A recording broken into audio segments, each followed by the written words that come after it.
میرے دوستو، انسان کو کل عقل بھی مل جائے تو پھر بھی اللہ کی حکمت کا وہ احاطہ نہیں کر سکتا۔ رب کریم کو زیادہ پتہ ہے کہ ہمارے لیے کون سی چیز بہتر ہے اور کون سی چیز ہمارے لیے نقصان کا باعث ہے۔ اللہ تبارک و تعالی حکمت یہ چاہتی ہے کہ میرے بندے پریشان نہ ہوں۔ رب یہ چاہتا ہے کہ میرے بندے کسی جگہ پہ بھی دقت اور پریشانی کا شکار نہ ہو۔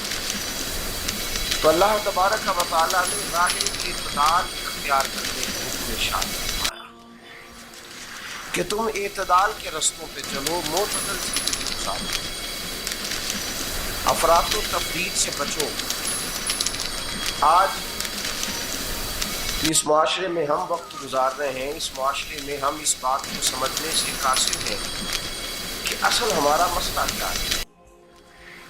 ہمارا اصل جو مسئلہ ہے اس کی شناخت ہمیں کیسے ہوگی اور ہم پھر اس تک رسائی کس انداز میں حاصل کر پائیں گے۔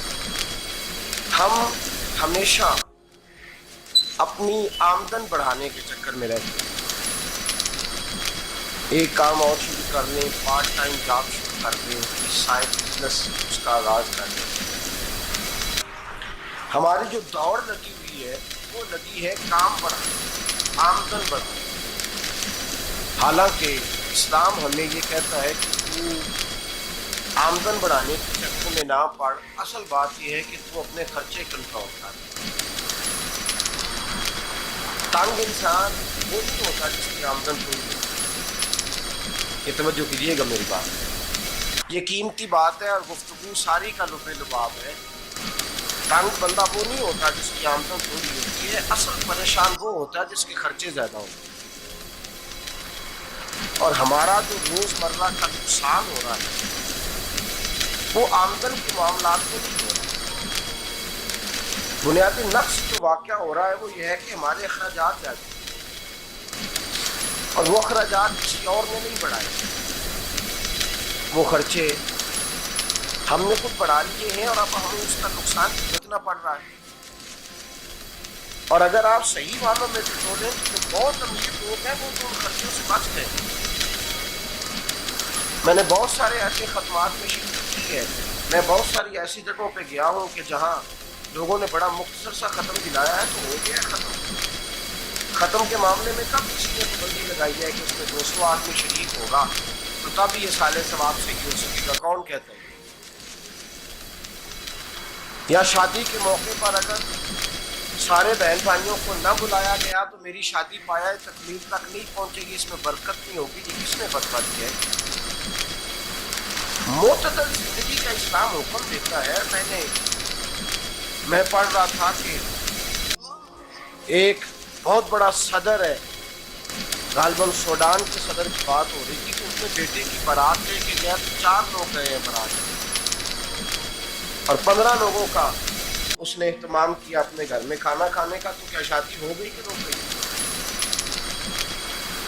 تو بھائی راگ الافتہ اس بات کا بڑی پریشانی ہے کہ سائڈ بزنس شروع کیا جائے فلان جگہ فلان جگہ فلان جگہ۔ تو اصل معاملہ یہ ہے کہ پہلے ایک بندہ کماتا ہے تو پھر بھی گھر ہی چلتا ہے، پھر بڑا بیٹا ساتھ شامل ہوتا ہے تو پھر بھی گھر ہی چلتا ہے، پھر منجلا بیٹا شامل ہوتا ہے تو پھر بھی گھر ہی چلتا ہے۔ جو رونا دادا جی رویا کرتے تھے کہ بڑی مصیبت ہے، بڑی مشکل ہے، گاؤں میں رہ کے اکیلے ہوتے تھے اور وہ 5 بچوں کو اور 4 بچیوں کو وہ پالتے تھے، تو جو وہاں پریشانی تھی وہی آج پریشانی شہر میں آ کر پڑھ لکھ کر موٹی تنخواہ لے کر وہی پریشانی ہمیں ہے۔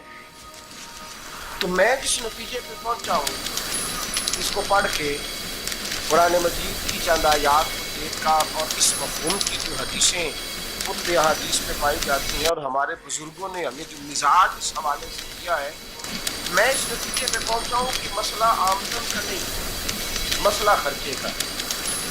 ہمارے خرچے بنیادی طور پر ہیں، اور اگر پھر ہم زیادہ بوجھ خواتین پہ ڈالتے ہیں کہ وہ مطالبے زیادہ کرتی ہیں، اور اگر آپ مجھ سے پوچھیں تو خواتین کی بھی اگر کسی جگہ کوئی عادت خراب ہوتی ہے تو اس میں اصل کردار اس کا ہوتا ہے جو وہ عادت خراب ہو۔